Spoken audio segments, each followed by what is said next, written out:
Pardon me. The Prodigy.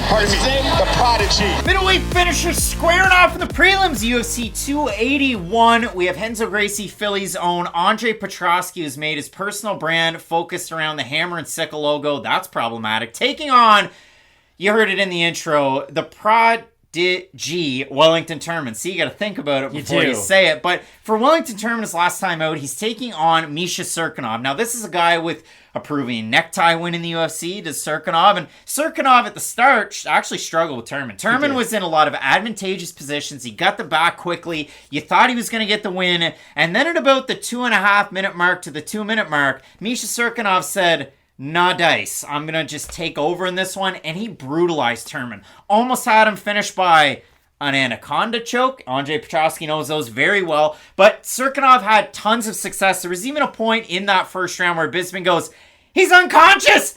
And then they're like, no, Michael, he's not. And then he had to reel it back in like Mike Ulberg with the Prodigy, whatever it was. But if you look at it for Turman, second round, it's more of the same from Cirkunov, brutalizing him. And then he throws up a Hail Mary armbar. And boy, does he ever rip that guy's arm off. So got him. Turman goes out there, gets a performance bonus with a giant comeback. The win that he has before that, a split decision over Sam Alvey. Couple losses before that. One to Bruno Silva, former training partner. And then, of course, to El Dierte Andrew Sanchez, former Ultimate Fighter winner. But for Wellington Turman, nice record to look at on a page. Still young in the game. And for Turman, I think either the worst days are to come or the best days. I don't think it's going to be middling. It's one or the other. The weird thing with Turman is he is a well-rounded fighter. He does have good jiu-jitsu, but it feels like he's a very wide fighter on the feet. Let me explain that. He doesn't really cut through the fat and get from point A to point B. It's not just a straight line. I do feel like there is room for his opponents to counter him a lot on the feet. Now, we have seen that, especially in the UFC level. He has been finished a number of times, but for Turman,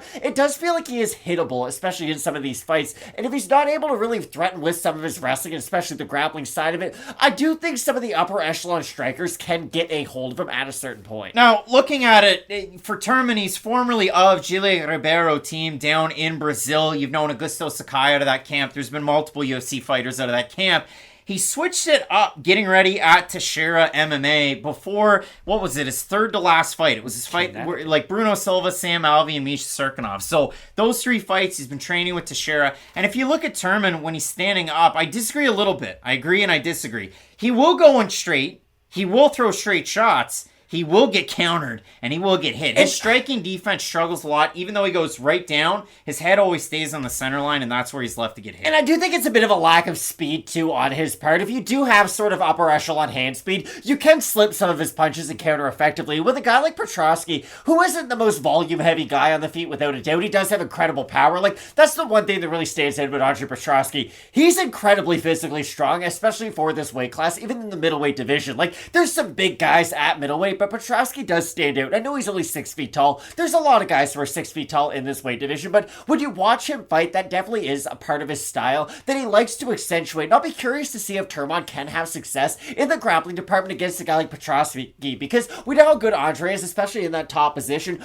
I'll be curious to see if Turman can get the separation, especially from that bottom, to threaten with a submission, get back up to his feet, just to be a real threat off of his back if the fight does find itself there. And for Petroski, you look at it, 7-1 as an amateur, 8-1 as a pro. It's a tidy little record. And you look at it, the only loss as a pro, Taryn Jeffrey succeeded at the start, dwindled as the fight went on. Fight against Brian Battle in the Ultimate Fighter, exact same deal. And he ends up getting finished in both of those fights. But in the UFC for Petroski, you look at the fights, beats Michael Gilmore. Gilmore rallied back in the second round, had a lot of success with the striking, but Petroski round 1, round 3 ends up getting the finish.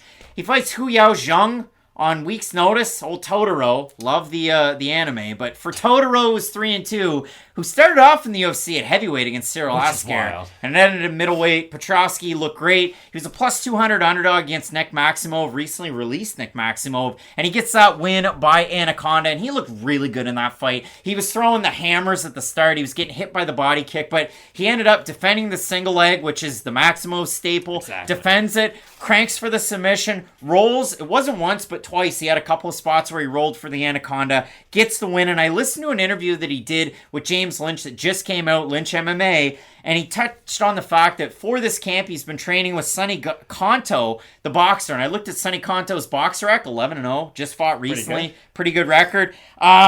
contract status was in the headline, so I continued to listen. He was hoping for a new contract after his last win. Didn't seem happy that he didn't get a new contract. Switched management after his last fight. His manager now, and I love it, Tiki Gosen. And this is manager now. The familiarity from The Ultimate Fighter. Tiki was a coach with Brian Ortega, so that's his manager now, hoping for a new contract after the Wellington Turman fight. But how do they not give it to him? Like 3-0 already in the UFC. He's got finishes on his record as well. He's looked very good. He's exceeded my expectations. I got to say that too. With Petroski, I was always worried about the cardio because he throws hammers on the feet.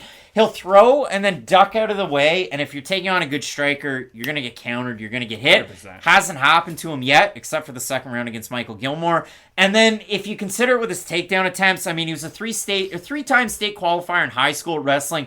Earned a full-ride scholarship at UNC Chapel Hill for wrestling. He does, of course, train at Team Daniel Gracie. Now, Damn Daniel, they were on top of the world for a while. They were. And Pat Sabatini lost, and Sean Brady lost. Yeah. So Petroski's looking to pick him back up again. So I'm eager to see what we get out of Petroski in the matchup. We look at the odds here. Petroski open -190 favorite, -213. Turman open +165, +173. Matt, we have a look at the Tapology votes, and honestly, I have no idea where they are. So I'm going to say over/under 70% Petroski. I think they'll be over. I think they're going to be over. They're way over. 907 total votes, 86% Petroski, 30% by decision, 29% by submission, 36% by knockout. That doesn't add up. For the 14% that have Turman, 33% by decision, 40% by submission. So majority of the fans have Petroski. The odds, Petroski. Matt, Petroski? I do like Petroski in this fight. I like his ability to threaten with his wrestling, and I do like his overall striking. You're right. Is it clubbing? Is it somewhat unorthodox? Yes, it is. But when you have the power that Andre Petroski possesses in his hands, you can get away with making some mistakes because you can make the wrongs right if you do end up landing some of those power shots. And it wasn't that long ago that Sam Alvey was able to land some pretty clean shots at a guy like Wellington Turman, and Sam Alvey's not necessarily in the prime of his career. So I do like Petroski in this matchup, but I will admit this. I think the volume of Turman can give him trouble, especially if this fight does go to a decision. I do think Turman can stay steady enough throughout 3 rounds to at least make this fight compelling if he's not taken down for any large portions of the fight. So I do think there's a world where Turman's able to win, but I do like Petroski in this fight. For Turman, I mean, as a young guy, he struggled with cardio in the UFC. The Sam Alvey fight and the fight against Maluco Marcus Perez, a guy whose cardio has not been good, UFC or otherwise. And for Petroski, I have those same questions, but